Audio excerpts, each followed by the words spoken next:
Segundo bloque de la última pregunta con la doctora Fortunato. Cristina, gracias por estar nuevamente. Esto se llama la última pregunta. En el último bloque, van a pasar el tercero y el cuarto, ahí vamos a sorprenderlas. Alguien le va a hacer la última pregunta. Es un invitado especial y no sabemos de quién se trata hasta ese momento y cuál será esa pregunta, como para ir cerrando esta charla de una hora aquí por Next TV. Pero en este segundo bloque también tenemos invitados especiales y están con unas preguntas que tienen que ver con su función diaria, que tiene que ver con la justicia. Tenemos 3 invitados especiales y vamos a escuchar al primero de ellos y su primer pregunta. Perfecto. A la doctora Fortunato me gustaría preguntarle cuál es su postura acerca de esto que es relativamente nuevo, como es el juicio abreviado. Sabemos que, como dice la palabra, con esto se pueden abreviar muchísimos pasos dentro de la justicia, pero todavía hay quienes postulan que no deja de ser una ventaja o un beneficio para el acusado. A ver, está muy clara la pregunta. ¿Qué es el juicio abreviado? En 30 segundos. El juicio abreviado es un acuerdo que se realiza entre fiscal, defensor e imputado para acortar el proceso y no llevar adelante el debate oral, y es únicamente para dictar condenas, no es para absolver ni para sobreseer, es para condenar y no hacer el debate oral, el juicio oral. De acuerdo. Bueno, y ahora, ¿qué le responde a Micaela?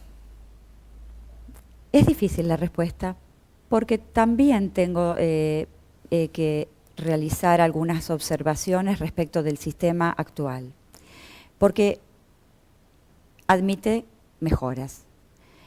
No jamás sacaría, digamos, excluiría del nuevo sistema la celebración de juicios abreviados, porque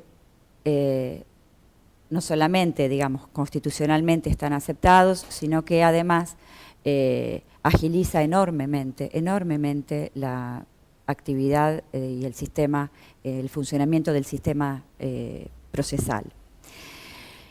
Sí, es verdad que podrían hacerse modificaciones, incluso hay propuestas modificaciones que son muy interesantes en relación a que tenga un mayor control, que el acuerdo en sí tenga un mayor control en cuanto a los superiores de los órganos que intervienen, ¿no es cierto?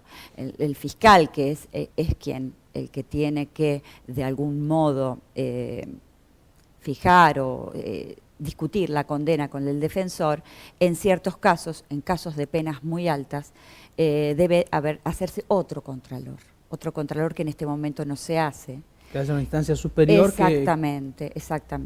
Y también, de algún modo, la participación de la víctima.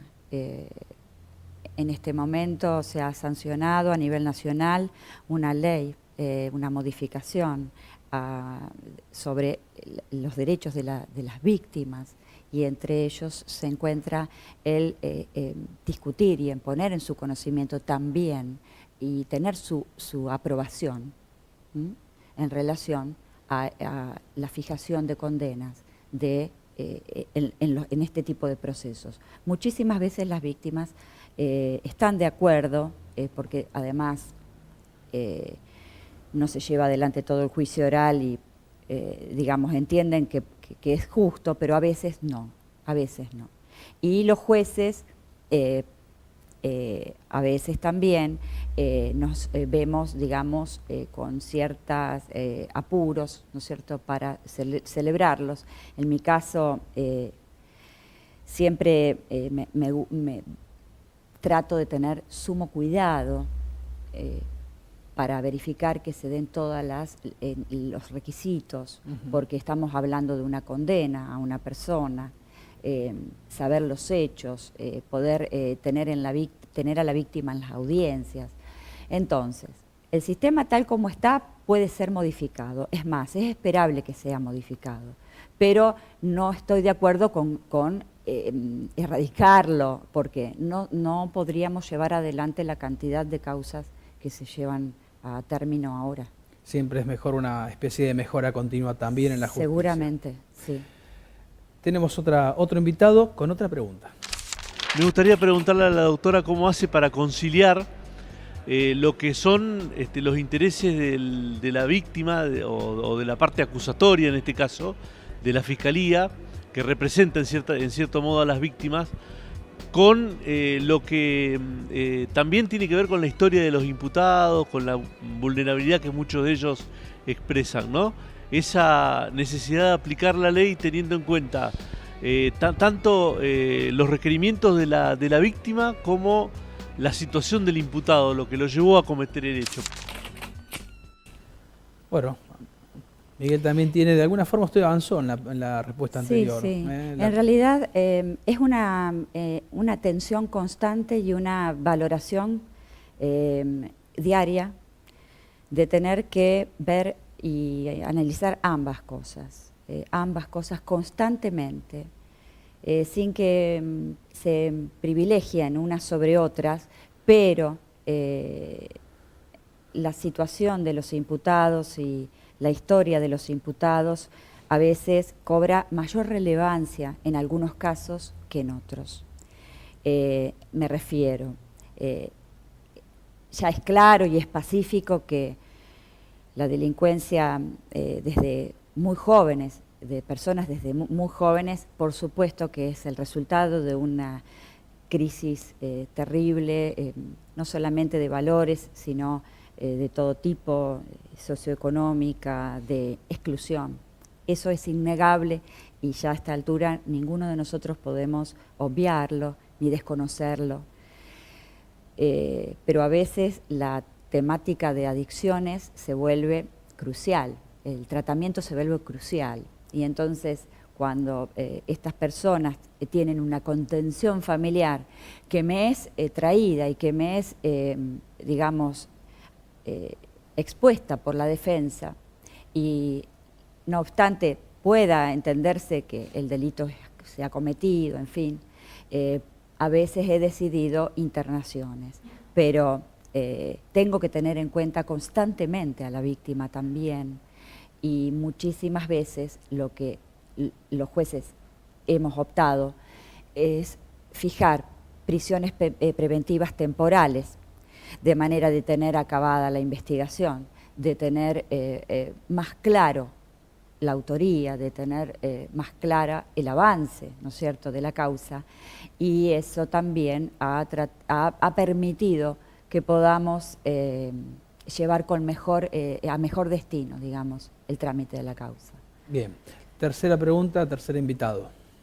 Bueno, primero saludar a la doctora Fortunato y después preguntarle, ¿qué se siente, doctora, estando a la noche en su casa, después de haber asistido a audiencia, a cámara GES, de haber firmado orden de allanamiento, de haber viajado por ahí a Tostado o a San Cristóbal, escuchar programas de televisión donde la gente dice, la culpa la tienen los jueces, toda la inseguridad es por culpa de ellos, lo de la puerta giratoria, que la policía los agarra y los jueces los largan, sobre todo teniendo en cuenta que usted es una de las que más prisiones preventivas ha decretado? ¿Qué le pasa a la noche? Bueno, primero es importante decir que hace 25 años que estoy en lo penal, como secretaria, como fiscal, como juez. Amo lo que hago. Entonces, no obstante sentir a veces el peso o la presión que ejerce la audiencia sobre mi vida a veces, ¿no es cierto? No la presión externa, sino lo duro que a veces, aunque no parezca, a veces los resultados de las audiencias o las audiencias en sí son tensas, son difíciles, porque debo resolver en ese momento, no tengo tiempo para reflexionar y eso que también es nuevo, esa circunstancia es nueva, de ir a la audiencia y yo no tengo un expediente, yo tengo que escuchar cuáles son las pruebas que me presenta el fiscal, qué hay en defensa de la persona y decidir en ese momento, sin mirar para atrás, ni buscar ayudas, ni libros, ni nada, sino tratando de, con la sana crítica, resolver en ese momento la detención, el encierro o no de la persona. Entonces, es difícil a veces escuchar personas o voces que a veces, en realidad sin intención, pero desconocen, ¿no es cierto?, cuál es nuestra función.